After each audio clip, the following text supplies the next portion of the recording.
Hey, what's up, everybody? Welcome to another edition of Established Run's NBA Injury Report Analysis Show. I'm Drew Dinkmeyer, here with Mike Gallagher. We've got an 11-game slate, tons of injury stuff. I'm battling my allergies like crazy today, so I will probably be muting myself quite a bit. I apologize in advance. Mike, how are you doing on this fine Wednesday afternoon? Doing good, yeah. Kind of melded matchups a little bit, I'll be honest. Definitely not my finest work, but we had to make sure we were good in some other stuff, so I kind of allocated my time kind of poorly with respect to matchups. But it doesn't matter, honestly. Like, all that matters, and I did this in matchups, I just highlighted, like, where teams are motivated, where not, and where they're not. That's really the whole story today. So, yeah, figuring out those spots. And there's the really highly competitive games that are, bad environments that you're just leaning into the minutes. Yeah.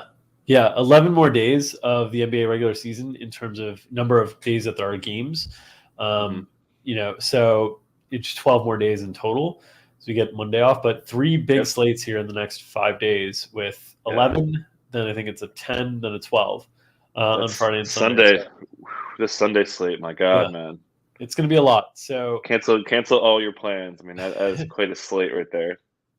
So just be prepared. The combination of teams maneuvering for playoff positioning and draft ball, lotto ball positioning, along with the condensed nature of the schedule, will lead to some questionable rotations and questionable injury situations.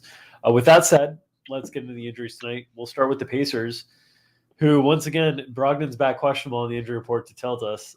So is Isaiah Jackson, so is Dwayne Washington, so is Goga Batadze, so is OJ Brissett. So, like, everybody on Indiana is questionable. I don't even know how to prepare for this. They're going up against the Nuggets. They're almost double-digit underdogs. What is your expectation on who will actually play here? A questionable with a rest tag is just so frustrating because it's like, just make a freaking decision.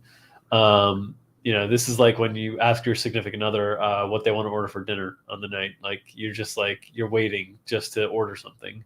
Like, just order something, Indiana. Like, tell us if he's playing or not. Dude, you just triggered the hell out of me. That is one thing that stresses me out. I don't know. I don't know. Like, I have no inkling on this. I think that they maybe play Brogdon. We'll see. We should know. They've been pretty good about mostly letting us know. But Brogdon's been, maybe he woke up on the wrong side of the bed today.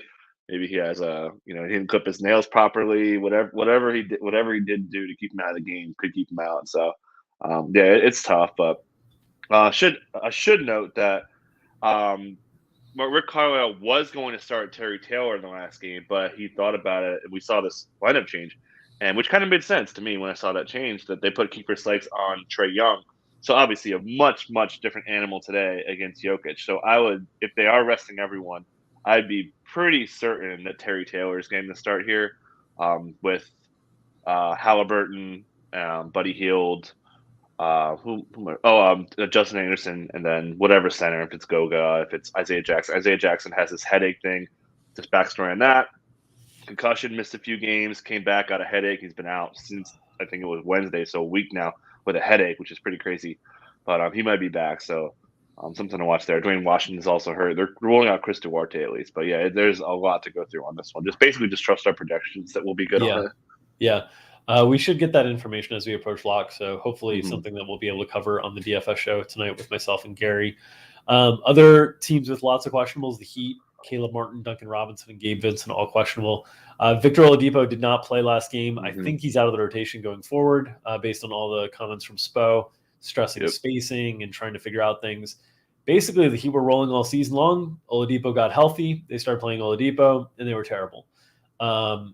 That's not all Oladipo's fault because it's a roster that just needs spacing when you have Jimmy as a table setter and Bam, who doesn't take shots outside of the paint as well.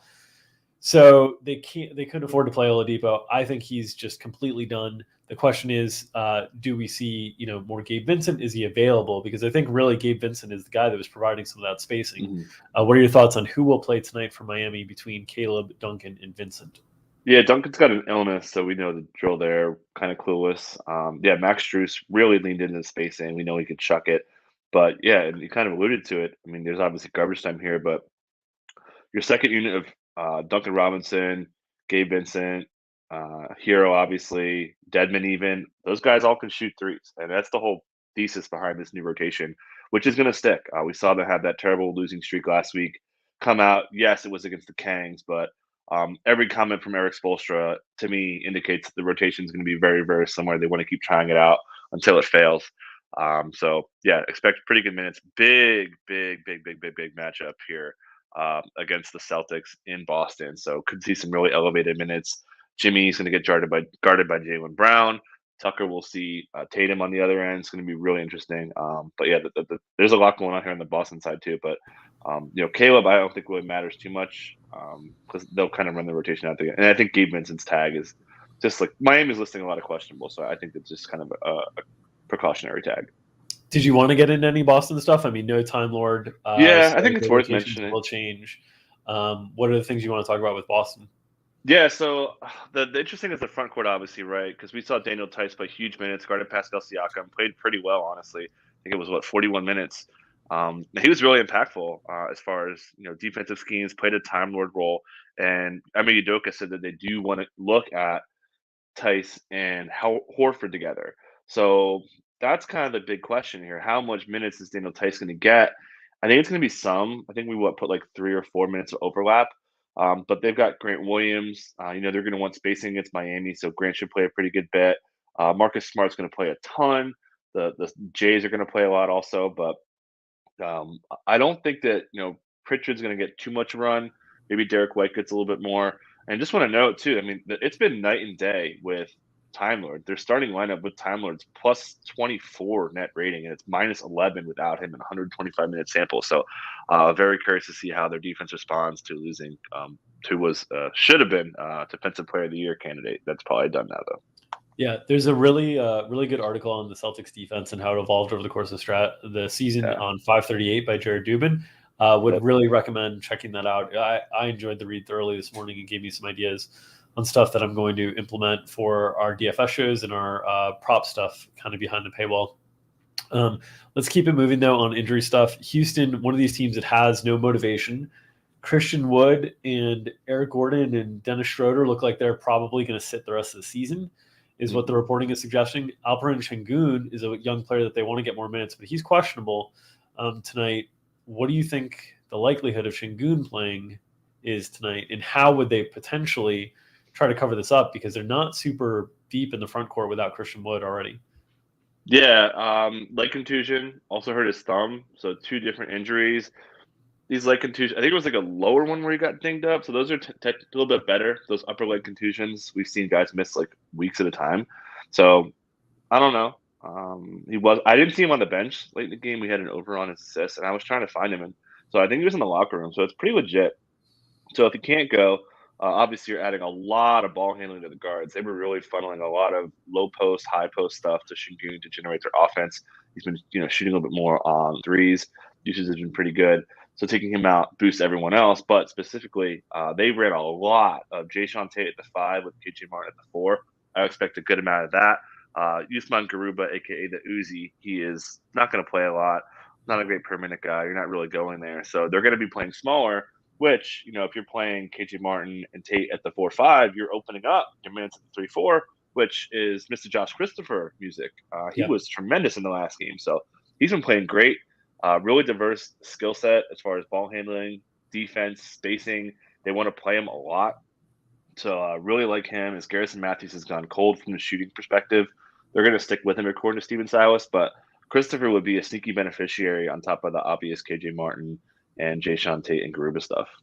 And Garuba, you're basically saying you expect he would be still kind of like a reserve big role, wouldn't necessarily slide into the starting lineup. And then I assume Bruno Fernando wouldn't even kind of touch the rotation unless there's emergency stuff, which really leaves a lot of minutes for Martin Jr., who are guys that, like, on the DFS show last time out, I said if Christian Wood sits, I think Jayshawn Tate is the guy who really, really benefits, because I think his minutes open up. Everybody's going to go to Sengun, but I think Tate is just as cheap and gets a big minutes upside. And we kind of saw it. We saw him get to 28 last game, aided obviously by Sengun not playing that fourth quarter. But I think those guys are really interesting guys because they've been good permanent producers. And obviously a great game environment to attack tonight with Sacramento. The challenge for me, or the question for me, is, when do we start bucketing Houston in this group of teams that, we don't know what to trust with what they're going to do? Because when they sit Eric Gordon, Dennis Schroeder, and Christian Wood for the rest of the season, That's a flag in terms of kind of, not trying to win games. We know where they are in the standings. And so guess what? There's the Şengün unlikely to play tag. Right. So what's going to happen? What's going to happen is we're going to project all these Houston guys really well. The good news is we might get to a point where they just don't have, enough guys that it's really a big issue. But I guess my concern is we saw Kevin Porter Jr. get to 36, Jalen Green gets to 40 last game. Is there a chance that these guys get stuck in the low 30s if this team is trying not to win games? What are your thoughts on how Houston approaches things from here on out in terms of in-game management? I would push back on that. I think that the Rockets have been pretty clear of their desire to develop chemistry with Jalen Green and KPJ like quite a bit. And there's really been no evidence to suggest that they're going to do that. Whether if they're going to be cutting KPG back, it's usually like when KPJ gets minutes cut down, it's either A, injury, or B, like Christopher's cooking. They do want to play Jayshon Nix. So I think Jayshon Nix is going to take a little teeny bit of upside off of Kevin Porter Jr. So they want to get, I think they want to get this guy to like 18, 19, 20. So like I have a little bit of a concern on KPJ, but Jalen Green's going to play a lot. They obviously want to develop him and see him grow. He's cut into KPJ's ball handling a little bit. So I feel 100% confident in Green's minutes and just worrying about Jayshon Nix being a teeny tiny threat to some ceiling on KPJ. I think, Christopher and KJ Martin, those guys will get whatever they can handle here. Because their plan is, again, they just want these younger players in their team. It's much different animal than like the Wendell Carter Juniors, like I feel pretty good that they're not going to pull like a Magic situation. Yeah, and that's really what we're trying to protect against. Obviously, I think the Magic situation is very unique. What they've been doing of late. Most teams don't do that. Most teams they don't tank in game. They tank before the game with resting guys, and then they play normal stuff during the game. But like Orlando was actively tanking in game. That in terms of the lineup combinations they were playing, that stuff is much less common.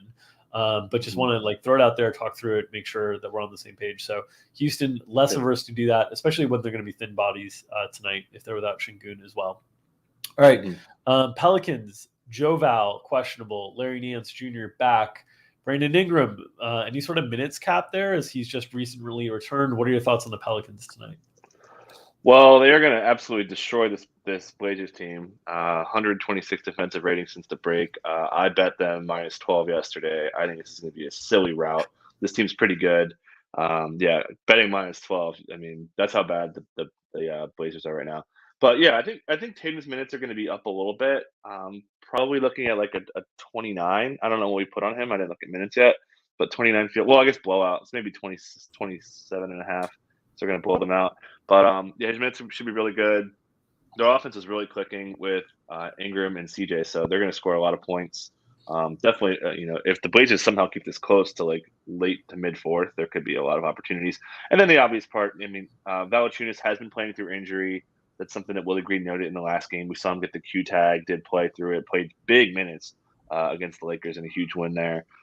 So something to watch. Definitely a spot where you could sit him out, but they have been off for a couple of days, so he could be back. And if he doesn't play, you're obviously looking at Willie Hernan-Gomez kind of. Despite there is a question mark there for me on Willie Hernan-Gomez. The question mark would be that when you have Ingram back, do you just slide Jackson Hayes to the 5 and slide Devontae Graham back into the starting lineup with how well Alvarado's been playing? Keep Hernan-Gomez in the backup center spot.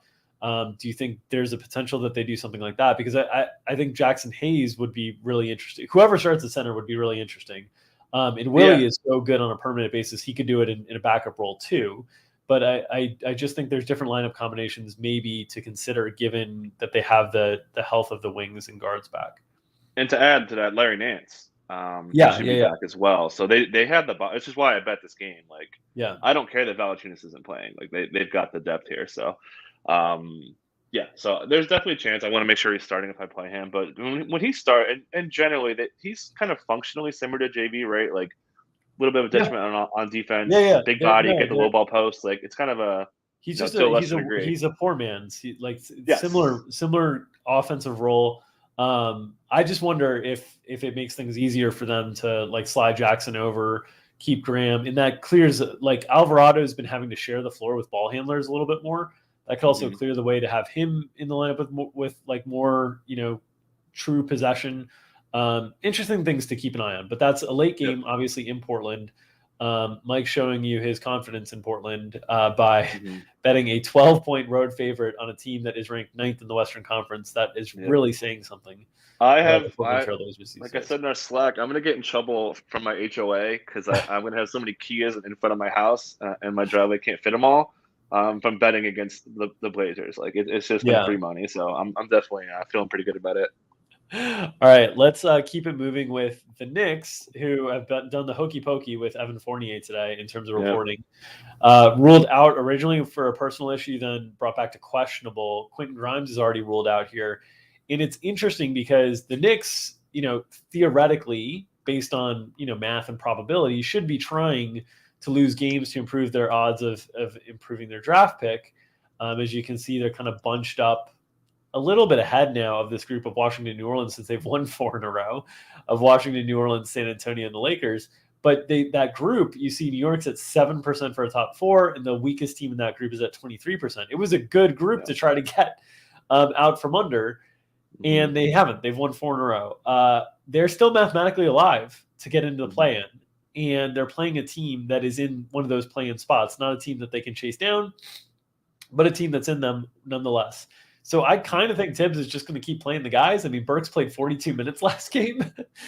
So, but if they are without Fournier and Grimes, they get kind of thin on the wings, and we'd have to see a lot of Emmanuel quickly, and we might even have to see a lot more of the bigs sliding down to the 3, like Julius Randle playing some 3 or Taj playing some 3, because they really don't have a lot. It would basically be Quickly and McBride at the point guard spot. If they didn't have Fournier, it would be Burks and RJ Barrett at the 2 and the 3, and they can't cover all 96 minutes between the two of them, I don't think, unless Tibbs goes really crazy. So that would leave a backup wing role for someone like Julius Randle or Taj Gibson or whatever, which opens up more minutes at the 4 and so on and so forth. What are your thoughts on how the Knicks try to adapt if they are without Fournier tonight? Yeah, pulling up popcorn machine, right? Because quickly you see him sub in here for Fournier basically and just run it all the way down as Fournier didn't really check in except for a couple seconds. And also on this, you'll notice that Randall lost minutes to Obi Toppin, and there were some comments from Tibbs saying that he kind of wants to lean into the energy of the younger guys. So volatile minutes here, and maybe they are starting to realize, and the Knicks are usually pretty slow into realizing when they should be doing things. No offense to them. But like they should be tanking, man. Like, what are you doing here? You're winning all these games, and you're cutting. You kind of nailed it. Like, you could have had a shot at 24% for a top 4, and now you're looking at like 7. Like, come on, what are we doing here? So definitely some volatility there. Obviously, if Fournier's out, like you said, as I said in matchups, we're going to get an Einstein level IQ here with the way we're going to be getting Emmanuel quickly. So he'll be really busy. It wouldn't be shocked if Miles McBride starts. We know Tibbs and Dwayne Casey, these old school guys, love to go like 3rd unit-ish guys and elevating them to keep their guys in their solidified role. So I wouldn't be surprised to see that. But either way, like big minutes for quickly likely coming if Fournier can't go. But like, how do those backup 3 minutes get settled? Like, basically, their options are to either stagger and overlap Quickly and McBride, which seems unlikely to do, honestly. It's a real size issue out there for them if they do that. And then the other option is basically Charlotte's been playing bigger lineup combinations, right? Miles Bridges has been playing 3 a lot more. Miles Bridges, size-wise, is a little bit smaller than Julius Randle, but kind of similar type players. And so I think they would slide Randle down and open up more minutes for Toppin. They've also been willing to play Taj at the 3 some, which seems insane, but they've been willing to do that because Taj can play anywhere per Tibbs. So I think low-key, this helps. Obviously, people are going to say this helps Quickly a ton, which it does. But I think low-key, it helps like Mitch Robinson. I think low-key, it helps Julius Randle and Obi Toppin a little bit as well. I don't think Toppin would play enough to matter, but it certainly opens up pass because I think the Knicks would have to play bigger in those scenarios. Yeah, that was a big thing we were watching in the preseason, right? We wanted to see the 3-4 combo of Obi Toppin and Randall. It just hasn't happened. I'm going to look up the stats in a second, but that was one thing I was watching a lot in the preseason. Just didn't come to fruition. And Tibbs had the comments as well. So definitely, it's definitely a situation where they may be forced into it. So that's a good point. Jaren Jackson Jr. is questionable tonight for Memphis, and it's another spot where Memphis doesn't have a lot to play for at this point. They're pretty locked into the 2 seed. So I'd imagine Jaren Jackson Jr., who's played up until like this week, had played every game this season, I believe, which is just one. He had missed just one. I think it's his second game last, if I remember. Okay, still pretty impressive. Yeah, which is incredible given how much time he's missed early in his career. So I would think they tend to be cautious here. But what are your expectations with Jaren Jackson Jr.? And 0 minutes of Mitch, Obi, Randall on the year, for whatever that's worth. They did call up Santi Aldama, so that's definitely an indication that they may not play him. As you said, there is zero interest. There's zero reason to play this game. So, I mean, why not sit him out? Leg soreness for a guy that's had leg issues, big ones in his career. So it makes sense to sit him. Pretty good matchup against the Spurs. They play fast. They're really bad around the paint. So these front court guys could really benefit. So potentially a lot of value opening up for Kyle Anderson, Brandon Clark, Steven Adams against Pirtle could really take advantage. Shout out to you for the epic Funaki flag plant last week. So those guys would all really benefit. And again, it would kind of trickle down too, right? Like you're playing someone at the 4. Therefore, you're opening up more minutes for D'Anthony Melton, who's been freaking fuego. They changed his shot mechanics and can't miss now. So those guys would also be slightly affected here in a really good matchup too. Like they're going to want to use Melton on DeJounte at some spots. So those guys would also kind of it would really affect their whole rotation if you can't go. Yeah. Atlanta has still no John Collins, but Danilo Gallinari has been ruled out. And they also have DeAndre Hunter and Jalen Johnson questionable. So a lot of power forward options that could potentially be off the table for Atlanta tonight. How do you think they would react if they were shorthanded without all of these guys? Who do you think would play the 4 tonight? The Jalen Johnson, he has it was like a concussion eval tag, so he's not in the protocol, which gives some chance that he could play. Definitely think they're going to have to go small. If Hunter can't go, right, they're going to have to go really small. And if Jalen can't go, I mean, my God, they probably got to go. Would they? I don't think they've run a Okongwu and Capella all year, but Okongwu, I'm pretty sure he got some minutes there last year, but they may have to do that. I think they would have to. It opens up Jang as the backup 5, and they have more depth to do stuff like that. So I think they would have to. Yeah, if they're both out, so it would just be small ball fest. DeJuan Wright would play a real good bet. Maybe they run TLC more minutes as a 4 to mix in time there. They'd probably start him, but there could be a really good opportunity against OKC. Man, their defense is big bad. So and Atlanta's on the front end of a back-to-back as well is the other part of this equation. So wouldn't be surprised if you see kind of a mass rest situation. Wouldn't be surprised if against Oklahoma City, who's playing nobody, right? We'll get to their other questionable tag here in a second, but wouldn't be surprised to see a big Okongwu night. So keep an eye on this one. Keep an eye on starting lineups as well, because I think this is kind of a big deal. And then to add to your point, you're taking all this depth of this team, and we're expecting a blowout. But you run on a team where you're playing TLC and these other guys who Jalen Johnson, whatever. Maybe OKC can hang. So there's potentially a really huge spot for Trey if that happens. Yeah. On the OKC side, Trey Mann was a late scratch last game. Took a prop off the board that we were really excited about being able to play. That was frustrating. He's questionable again tonight against the Hawks. What are your thoughts? Do you think the Hawks are good enough that Trey Mann can be allowed to play, or what do you think? Because Oklahoma City, the whole reason I'm convinced the whole reason he was scratched was, he's too good, too good of a player to play against Portland, and it still didn't work.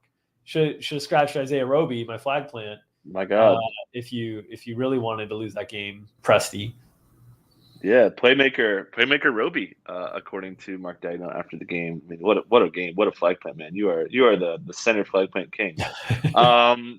Teo Maledon, right? He didn't have a great game against the Blazers, but almost 7.5 minutes of touch time. He's been generally an off-ball guy, but they forced him into a very, very ball-dominant role, and he'll probably see Trey on the other side. So the other guys are maybe too big, so then they may trust him. So Teo Maledon will be looking at a really big role. Pokusevski's been playing a lot. More ball handling for him. 11 dimes. He got a point forward role, so he would really benefit those guys there. But Mann's listed with a strain, which is kind of odd. So I think he's got a pretty decent chance to miss this one. So there could be a lot of value. If he doesn't play, they're going to have to run 8 again. So 8-man rotations. And the Hawks, their transition defense has been really bad. They're one of those teams that's stopping teams off rebounds too. So there could be some pretty good value here if they can keep it tight. And who cares if they don't keep it tight, because the men should still be pretty good regardless. Yeah. Matthew Preston is all over it. He says maybe OKC is waiting to see if the Hawks are resting players before they make a call on Trey. tank watch in full effect. Matthew also suggesting lemon tea for me, which is much needed. After I get off the show, I'm firing some up. God, I cannot wait to get out of this apartment, this dust-ridden apartment with these old school radiators that I can't turn on or off. And so when it's cold out, they turn on and the dust just floods my apartment and I'm just a disaster. So this cool wave in New York this last week has been a disaster for my allergies. Oh my God. But yeah, all right, let's keep it moving. Khem Birch is questionable for Toronto. We saw him miss the last game. I don't think he's playing a huge role these days with Toronto mostly healthy, but certainly his absence improves the upside of some other options. And, for Toronto's sake, if he was available, it's just another big body to be able to throw a cat if they need one. So what are your thoughts on Khem Birch's availability tonight? Which they wouldn't want to do, in my opinion. I think Nick Nurse is smart enough to know that the big traditional fives have been getting waxed. Yeah. So I think they just sit him, honestly. I think they're comfortable playing Thaddeus Young. Worth noting, Thad did roll his ankle late in the game, was hobbled around. Nick Nurse said he was fine. Thad said he was fine. So should be good, but we always want to be careful. So Scotty fouled out in the last game, still got pretty good minutes overall. I would expect, like you said, big game here, right? Wolves in the 7th spot, Raptors in the 6th spot. We know these coaches will play big minutes, one in particular more than the other. So the headline is, and we took the prop on this on OG, we could just see stupid minutes. And I don't think, Birch, I know Claff was saying this too, and I agree, I was kind of busy. He might not even play. They might not even need him to play. Yeah. So I don't think it matters. He's listed with knee swelling. He's had this issue multiple times this season. So there's just no reason to play him, right? Let him get right. I mean, use him when you need him in other spots here. So, expecting, freaking Gary Trent, toe issue, misses a week, comes out and plays 37 minutes. He's going to get D-Lo on the other side. So definitely a lot of places to watch. And this is going to be a really good game, despite these two defenses playing really well, both top 8 defenses since the break. So it's like this in the Boston game. It's a terrible game environment, but you're just leaning into minutes. Yeah. Sacramento tonight, Alex Len, Jeremy Lamb, and Josh Jackson all on the injury report. These guys on the Sacramento Kings? Is that what team they're on these days? Yep, they are. I can't keep up with the Kings. It is a favorable matchup against Houston. What do you expect from the Kings rotation tonight? Yeah, illness for Alex Len, so don't know. Josh Jackson, we saw a comment from Alvin Gentry saying they wanted to play him. He did not. So, very little to add. Damian Jones is playing pretty good minutes. They didn't get the garbage time run here to cut him down. So he could be looking at 30 in a really good spot, right? We know, especially if Şengün doesn't play. And Şengün's been better defensively, so it's a really good spot for Damian Jones. Don't know what his price is, but he'd someone to possibly consider if he's cheap. Gentry really likes him. And then, if Lamb and these other guys don't play, looking at DiVincenzo, maybe he makes free throws this time. The Kings tilt for me with props of late is just too much. You mentioned Damian Jones there. You see that box score chat. 1 for 1 from 3 for Damian Jones. I laid minus 400 on Damian Jones not to hit a 3. And the dude takes a hesitation, ball fake, step back 3 and drains it down 25 in the third quarter. And I was just like, Can I tell you, I didn't want to tilt you, but I had so many Damian Jones over parlays I was like, while you were freaking out, I was like, yes.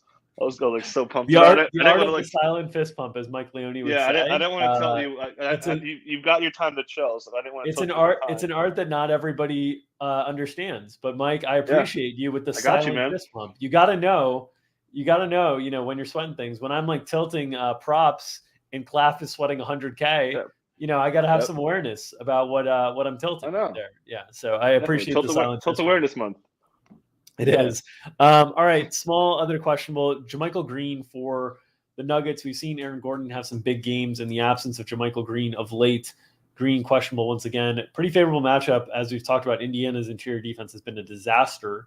What are your thoughts on JaMychal Green's availability for tonight? Yeah, they actually are no longer 29th in defense. Do you know who passed them? It's obviously Portland's last. The very, very popular team to talk about. The Bulls? The Lakers. Oh, the Lakers. 29th in defense. Man.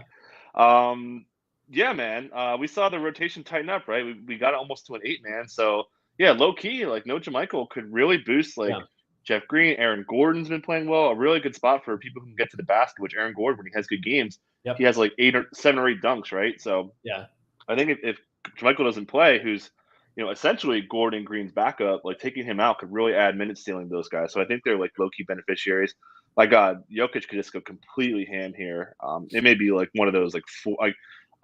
Just let him go for like 50 here. I mean, the matchup's so good. I want to see it to like nail down the MVPs. I don't think Jokic has that stuff in. Like, I don't think he's built that way. Yeah. I think it'll be. My guess on the line tonight for Jokic is like 22, 14, and 11 in 28 minutes. Like, I think they blow out Indy. I don't. Yeah. Like, so if Brogdon plays, maybe they could hang. If Brogdon plays, there's the game could hang. But this is a great spot for Denver to get into the 5th seed. With Utah falling apart last night, Denver has a chance now. It's still outside because Denver's schedule is much tougher down the stretch than Utah. I know the actual math says it's much easier, but the component that people don't understand is that the 2 Lakers games the Nuggets are going to play, both LeBron and AD are probably going to be available, and it's a different Lakers team when you have LeBron and AD, obviously. Mm-hmm. So yeah. All right, returns: Lonnie Walker, Greg Brown, something called Didi Luzada. Didi Luzada feels like someone on a missing persons list. I guess he plays on Portland. That's good to know. Yep. Him and Greg Brown are back. So can we project Portland with like a normal rotation, or do we still have to project them with like 8 bozos for 30 minutes apiece? More like Didi Luzada. They're going to lose games. Yeah, Didi's fun. I think he's going to get some minutes here. He's been dealing with injury pretty much for his entire career. So I think they'll throw him out there for, 15, 16 minutes. Greg Brown certainly takes a lot of upside off Eubanks. He played basically without a backup last game. Yeah. So that really cuts him down. Shout out to Gary for the flag plant there. Yeah. The last time. Yeah, that was awesome. You guys clown me for liking these tank games. You're out here flag planting the same game. So you watch it around me. But yeah, man. So the upside won't be quite as high. They want to play Keon a lot. I think Keon's locked in for like upper 30s. Phillips is basically going to let him go through his lumps with Chris Dunn behind him. The Chris Dunn has kind of surprisingly been cut down because they're like really, really, really into playing Keon Johnson, just letting him grow. So definitely think Keon's okay. Pelicans allow a lot of threes. He's been shooting a pretty good amount of them. Not very good at making them, but I think he's unaffected. LB affected a little bit. Williams affected slightly. Williams probably getting hurt. Hughes obviously cut probably more than anybody else. This is his rotation. Well, he won't be needed to play the 4 as much with Greg Brown back. All right. Lonnie Walker back for the Spurs. They're actually a team that's trying to win games, so I want to spend a little bit more time on them. Tough game in Memphis tonight, kind of a big one for them, and for the Lakers fans out there, kind of a big spot tonight. Lonnie Walker's return brings some much needed offensive punch. We've seen San Antonio really riding DeJounte really, really hard on the offensive side. Him and Keldon have been like a 2-man thing. They kind of need that third. Lonnie Walker figures to be that guy tonight. How do you think it impacts the rest of the rotation? Yeah, definitely going to go. You're going to lose the double. Oh, no, we had an update. You're going to lose that Jock Landale power forward stuff. Sorry, Josh. You're going to Primo's going to lose some upside. You're going to lose a bit of upside off Richardson, who's been playing pretty good minutes here. I don't think Keldon's affected. I don't think Pirtle's affected. I don't think DeJounte's affected really. Maybe like a little bit, but yeah. Other than that, it's not a huge impact thing. And Lonnie could be pretty busy here. They're gonna need to shoot some threes. Yeah. Memphis's defense has been so good, man. I think they passed over Magic for first defense since the break, tied to Ja Morant being out. Like when Ja Morant misses games, this team just defends. So really bad spot for the Spurs. Primo, the guy that probably gets hit hardest by Lonnie, right? Yeah. Yep. I think so too. All right. And then in terms of other new outs, Wendell Carter Jr. out for Orlando. We've seen Chuma Okeke get those starts. Mo Bamba slides to the center spot, which typically is really good for his permanent production. But man, I'm telling you, I don't know that you can trust Orlando these days. So we've been battling it around quite a bit. Who would close? Because last game they closed with, there it is, Brazdeikis, Wagner, the Mo version, Chuma Okeke, Jeff Doughton, and Admiral Schofield. That was like a 3-point game against the Cavs, which I'm sure Toronto and Chicago were thrilled to see. So, do we think Chuma still fits that role, even if he starts tonight as the potential guy to close down the stretch in a blowout, or not? I shouldn't even say blowout situation, just close down the stretch in a tanking situation. I think so, right? Like it's between him and RJ Hampton. Hampton And I had think 4 fouls last game and just never got into yeah, any sort of rhythm. So I yep. don't know if that played a role in it or not, but yeah. But they've been giving RJ Hampton like ample opportunity here with the Fultz games when he sits. Yeah. Obviously, Jalen Suggs Yeah. being out, so I feel like Chuma may deserve more time relative to how much RJ's been getting. So I would lean Chuma if they do go with this similar plan, The which only is why other I'm note a that I'd little add concerned. The only other note that I'd add is because they're one more body down, they might start with a Terrence Ross or Gary Harris in the rotation as well, Yeah. just to have like another body in the rotation, and then those guys could potentially end up closing. Like they've not been playing. Terrence Ross is the last one to play of the two of them. He got 19 minutes in the game that Wendell Carter Jr. did not play. So I think there's a chance that something like that can happen too. But yeah, be leery of Orlando. Because the worst thing you can have is a guy like cruising through 3 quarters and you're feeling real good about things, and then you see here comes Brazdeikis and Wagner and Doughton, and you're like, oh man. So yeah, just be leery of Orlando these days. It's bad. All right, I think we've done it. One thing I want to add, because I wanted to mention this, just Davion Mitchell's role has been absurd. In the last 4 games, only Luka, Garland, and Trey have more touch time in his last 17 drives per game against Houston. So I forgot. I wanted to mention that really quick and forgot, so I just want to stick that in there. All right. We will be back at 5 o'clock Eastern, myself and Gary Hartman behind the paywall at Established Run. Make sure to check us out there, covering all of your DFS needs. Do another refresher on the injuries as we get more information later in the day. If you do not want to join us behind the paywall, at least hit subscribe in front of the paywall here on our YouTube channel to get notifications whenever we go live. Continue to support this free content. We'll keep putting it out there for you. We'll be back again tomorrow at 2 o'clock Eastern with another edition of Established Run's NBA Injury Report Analysis Show. Take care, everybody.